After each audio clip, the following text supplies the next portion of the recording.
बरखा बेटी, ये तुम क्या कर रही हो? फूलों पे पलने वाली जमीन पर बैठे फर्श क्यों साफ कर रही हो? बोलो बेटी। बरखा बेटी, तुम्हें कुछ तकलीफ है? मुझे बताओ। अजी, अरे तुम यहाँ पेपर को अपनी जन्म कुंडली समझकर क्या पढ़ रहे हो? वहाँ वकील आया है और उसने बरखा को जमीन साफ करते हुए देखा है और न जाने क्या क्या पूछ रहा है। वकील? उसको तो एक हफ्ते बाद आना था, आज कैसे आ गया? मुझे तो लगता है हाथ में कटोरा लेकर हम सबको सड़क पर भीख मांगना पड़ेगा। न जाने अब तक क्या क्या पूछ बैठा होगा। अपने वकील अंकल से घबराओ नहीं, मुझसे कहो। वकील साहब, ये बेचारी क्या कहेगी? बरखा रानी के दिल में इस घर के नौकरों के लिए उतनी ही मोहब्बत है जितनी इसकी मां के दिल में थी। मैं समझा नहीं। वकील साहब, बरखा रानी के हुक्म से महीने में एक बार घर के नौकरों को कामकाज से छुट्टी दी जाती है। उस दिन हम सब मिल बांटकर काम कर लेते हैं। इत्तेफाक से वो दिन आज है। बरखा रानी नीचे साफ सफाई कर रही थी और हम ऊपर। वाह भानु प्रताप जी, जब बरखा रानी के कहने से आप नौकरों का इतना ख्याल रखते हैं तो हमारी बरखा रानी का कितना ख्याल रखते होंगे। भानु प्रताप जी, आज का दिन शुभ दिन है। आज बरखा रानी का जन्मदिन है। ये 21 वर्ष की हो गई है।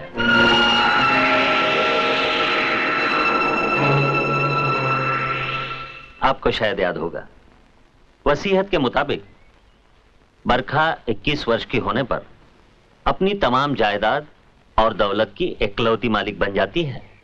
ये रहे उसके कागजात। बेटे, यहां इस पर दस्तखत तो करो। जाओ।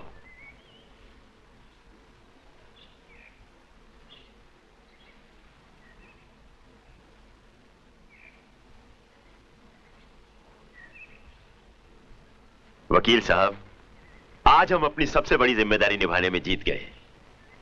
इतनी से इतना किया अपनी फूल जैसी बच्ची को, जरा भी आंच नहीं आने दी इस पर। हाँ, माँ बाप से बढ़कर चाहने वाले तो किस्मत वालों को ही मिलते हैं। अपने ताऊ जी का, ताई जी का ख्याल रखना। इन्होंने अपने बच्चों को शहर में भेजा और तुम्हें अपनी आंखों के सामने रखा, इतना प्यार दिया। इनको कभी दुख मत देना, नाराज मत करना, समझी? जीती रहो। अच्छा, मैं चलता हूं। अच्छा जी, नमस्ते।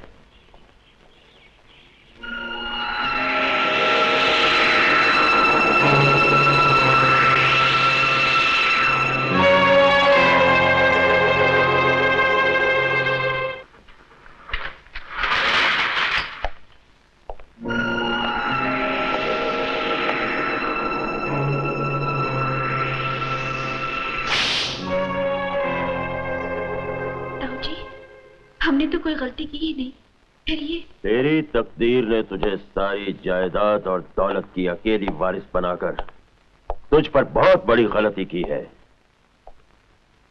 इस कागज पर फौरन दस्तखत कर दे और अपनी गलती सुधार ले, वरना ये हंटर तेरे इंकार का प्रायश्चित बन जाएगा।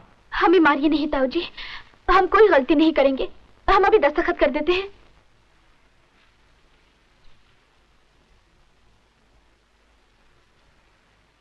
वाह बेटी वाह, इस 1.5 अक्षर के हस्ताक्षर के लिए मैं तुम्हारे 21 वर्ष के होने की इंतजार करता रहा। इसीलिए तुम्हें पाला पोसा, कभी अपनी आंखों से दूर नहीं होने दिया, और उसके बदले में आज तुमने अपनी सारी जायदाद मेरे नाम कर दी है। ऐसा कीमती तोहफा किसी भतीजी ने अपने ताऊ को कभी नहीं दिया होगा। जा बेटी जा, आज से तुझ पर कोई पाबंदी नहीं, कोई बंदिश नहीं। आज से तू आजाद है, अपनी मर्जी की मालिक है, जो जी चाहे कर। आज से तुझे कोई कुछ नहीं कहेगा। यह हम तुमसे कह रहे हैं, भानु प्रताप तुमसे कह रहा है। सच ताऊ जी, आप सच कह रहे हैं? हम अपनी मर्जी से कुछ भी कर सकते हैं?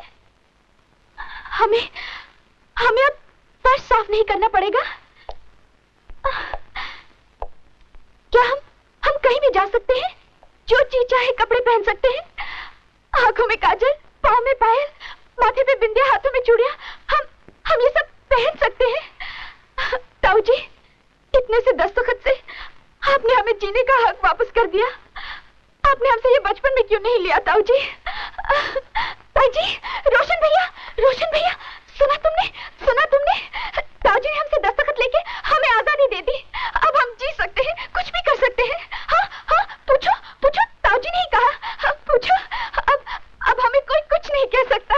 हम नए कपड़े पहनेंगे, नए गहने पहनेंगे और घूमने जाएंगे। ताई जी, आप हमें गहने देंगी ना? हम बहुत खुश हैं ताई जी, बहुत खुश हैं। और हम माँ से भी कहेंगे, ताई जी कितने अच्छे हैं, इन्होंने हमें जीने का हक तोहफे में दिया। हमें फिर से बचपन वाली बरखा बना दिया। हम अभी आते हैं, हम अभी कपड़े बदल के आते हैं, हम अभी आते हैं।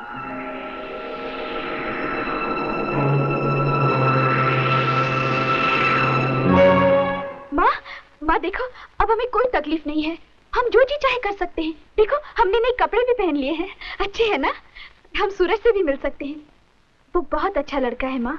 हम उसे कहेंगे अब हमसे चोरी छुपे आके न मिले। हमें वो बहुत पसंद है। माँ, बहुत दिन हो गए हमने बाहर की दुनिया नहीं देखी। हम आज घूमने जाएंगे और शाम को आके तुम्हें सब बताएंगे। सोना नहीं है माँ, हम चलते हैं।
की औलाद, तेरे को आंख नहीं क्या? देखता नहीं इसकी हालत खराब है? डॉक्टर बुला जल्दी। उधर जाके रजिस्टर में नाम दर्ज कराओ और नंबर लो। नाम बताओ? इसका नाम है पेशेंट, तुम्हारा नाम है कंपाउंडर, जो इसका इलाज करेगा उसका नाम है डॉक्टर, अपन का नाम है धर्मा दादा। अपन को चार ही नाम मालूम है। जैसे बात करे ना तो तेरी मांग की आंख कर देगा। जा भाग जा से। ठीक है, हम डॉक्टर का इंतजाम करता है। आपका मतलब है इस डीड के जरिए बरखा ने सारी जायदाद आपके नाम कर दी और वो फिर घूमने विदेश चली गई? जी हाँ वकील साहब, बरखा ने महसूस किया कि वो इतनी बड़ी जिम्मेदारी नहीं संभाल सकती, इसलिए वो अपनी सारी जिम्मेदारियों का बोझ मेरे कंधों पर डाल के चली गई। तो आप चाहते हैं कि ये सारी जायदाद कानूनी तौर पर आपके नाम कर दी जाए? हाँ, बरखा की तो यही मर्जी थी, आगे आपकी मर्जी है। ठीक है, इस डीड को स्टडी करके हफ्ते भर में आपको जवाब दे देता हूं। अब इजाजत दीजिए। पेशेंट का नाम बताओ। धर्मा दादा। धर्मा दादा? तुम्हारा नहीं, पेशेंट का। पेशेंट का वो सीता गीता चंपा वंपा कुछ भी लिख लेना यार। असली नाम बताओ। असली नाम लड़की से पूछो। लड़की बेहोश है। बेहोश है तो होश में आने के बाद पूछ लेना। क्या बात करता है? अपन साला आज पहली बार नेकी के काम में फंस गया। धंधे को ब्रेक। आपकी उस लड़की की हालत खराब है, उसे खून की जरूरत है। चलिए, आपको डॉक्टर साहब ने बुलाया है। अरे कूदने को तो हम कूद लेगा, लेकिन हमारी समझ में ये नहीं आता है कि तुम गायब किधर हो जाते हो। अबे तेरे समझ में नहीं आएगा लाला, वैसे भी अपने पास समझाने का टीम भी।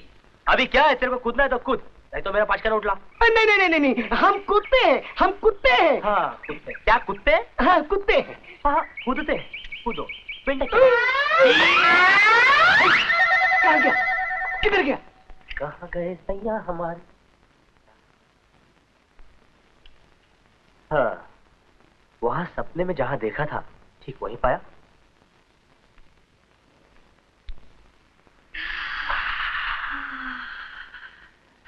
कौन हो तुम? आई जगदम्बे। अपन सब जाता के आप बरखा है। हाय, वैसे जवानी की बहार हम पर भी कुछ कम नहीं बरसती। ये अपन की गलती थी, एक अनजानी भूल थी, उसके लिए अपन माफी मांगता है। लेकिन आप बरखा का पता बताकर अपन पे एहसान कीजिए। वो तो यहाँ नहीं है।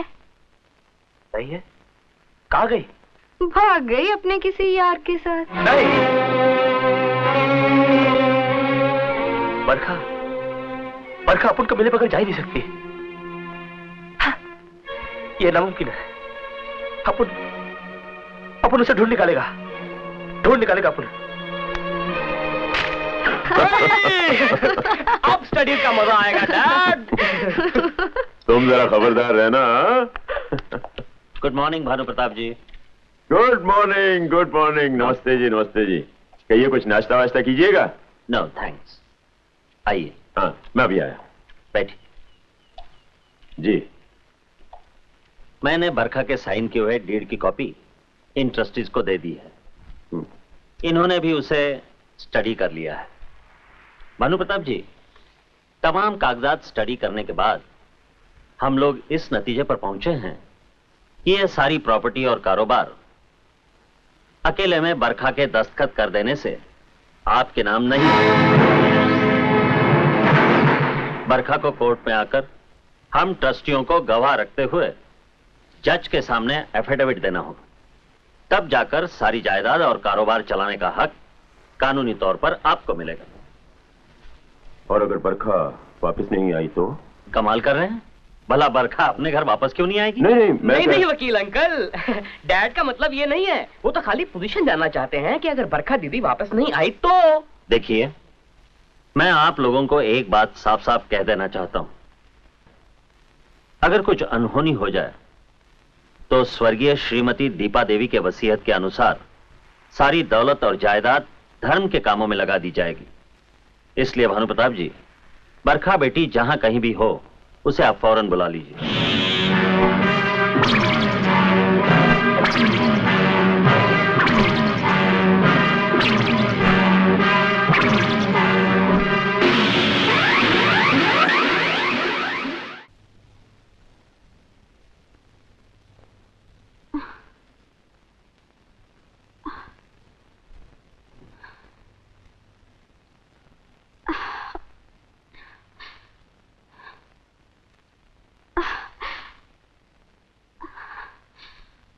कैसी तबीयत है तुम्हारी?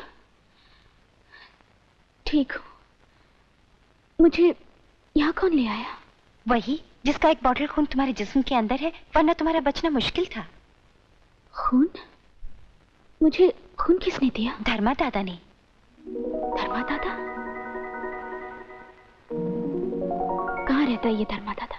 नैन लड़ जाई हैं, नैन लड़ जाई हैं, तो मनवा माँ कसक हुए बेकरी। नैन लड़ जाई हैं, हाय तो। धर्मा दादा?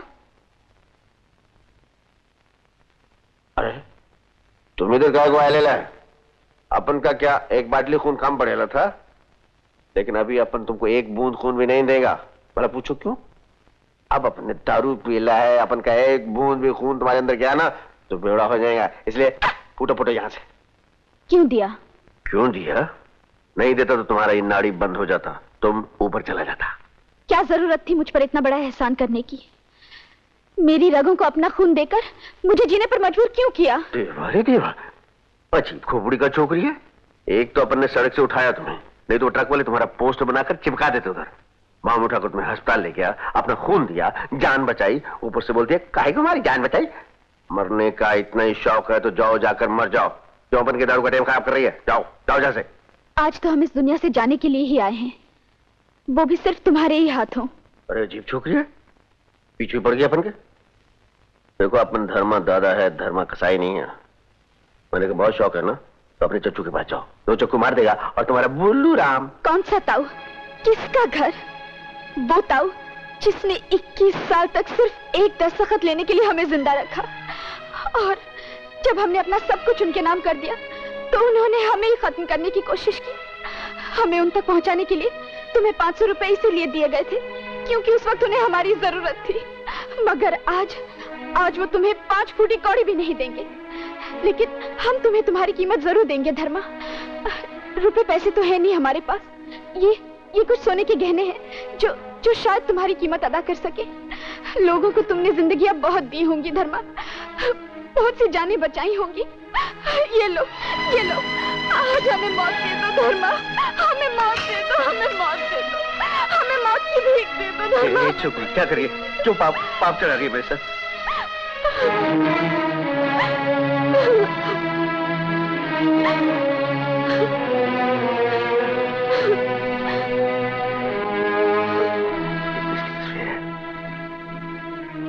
मुझे भागन को जन्म देने वाली मेरी माँ है।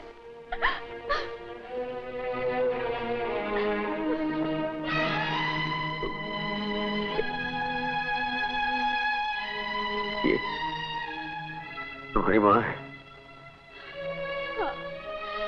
जो मुझे उन राक्षसों के बीच पलने के लिए छोड़कर खुद भगवान को प्यारी हो गई।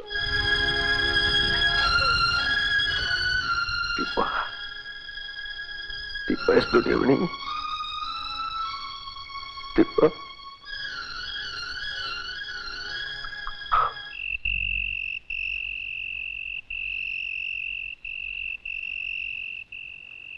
कमबख्त मनहूस कहेगी, हमारी जिंदगी को भी मौत का जंग लगाकर चली गई।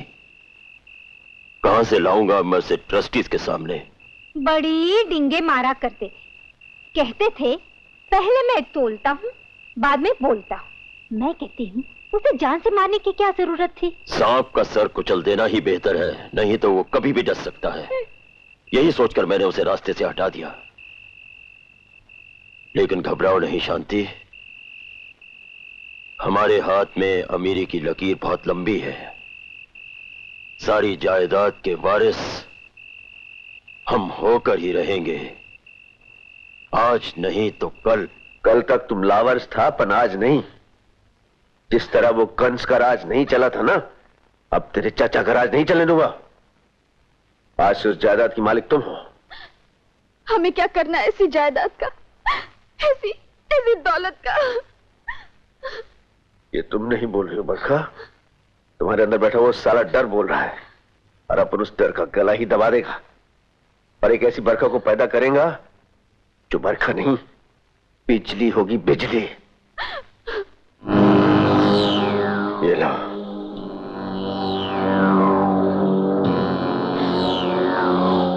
अब तुम्हें जुल्म के खिलाफ इसी से लड़ना होगा, और तुम्हारा पहला हाथ धर्मदादा पे उठेगा। नहीं, हमें इस हंटर से बहुत डर लगता है, हम इसे छुएंगे नहीं, कभी नहीं छुएंगे। इसी डर को तो अपन हमेशा के लिए खत्म कर देना चाहते। तुम्हें धर्मदादा की कसम, तुम्हें उस खून की एक एक बूंद की कसम जो अपन ने तुम्हारी जान बचाने के लिए दिया था, तुम्हें तुम्हारी मां की कसम। बरखा, तुम अपनी मां के खून का बदला नहीं लोगी, तुम अपने ऊपर हुए जुल्म का बदला नहीं लोगी। उठो बरखा, संभालो इसे। हाँ, उठो उठो।